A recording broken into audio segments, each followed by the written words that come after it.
Cinsi yolla yoluxan infeksiyalar reproduktiv, yəni nəsil törətməyə qadir olan insanlarda ən çox rast gəlinən xəstəliklər siyahısındadırlar.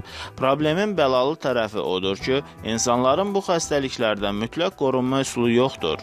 Cinsi həyat yaşayan insanların bu yolla keçən xəstəlikdən ancaq cinsi həyat yaşamamağı mütləq qoruya bilər ki, bu metodun tövsiyəsi isə məntiqə uyğun deyil. Bu infeksiyaların gizli yaşamaq bacarığı, sonsuzluq, cinsi zəiflik və cinsiyyət üzvlərinin xərçəngi kimi ağırlaşmalar şansını qaçılmaz edir. Məsələn, trixomoniyaz yoluxduqdan 1-4 həftə sonra cinsi orqanlarda iltihab törədir.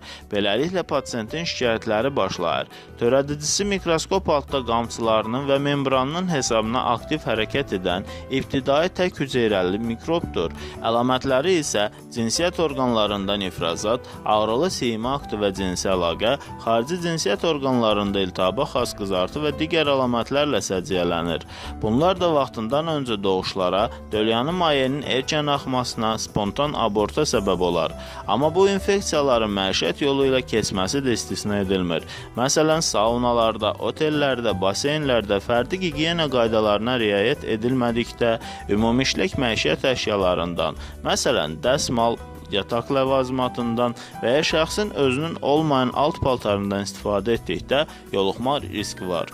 Adətən immun sistemi zəif olan insanlara bu infeksiyaların məişət yolu ilə keçməsi çox asan olur. Digər cinsi yolla keçən xəstəlik xlamidioz hüceyrə daxili infeksiya olub, rastgəlmə tezliyinə görə geniş yayıldığından və hədəfə aldığı orqanlar baxımından çox sayda orqanı, cinsiyyət üzvlərinə, tənəffüs orqanlarını, ürəyi, damarları, oynaqları, dişləri, hətta görmə və eşitmə sistemini sıradan çıxarda bildiyini nəzərə alsaq, bu infeksiyanı çox təhlükəli infeksiya hesab etmək olar.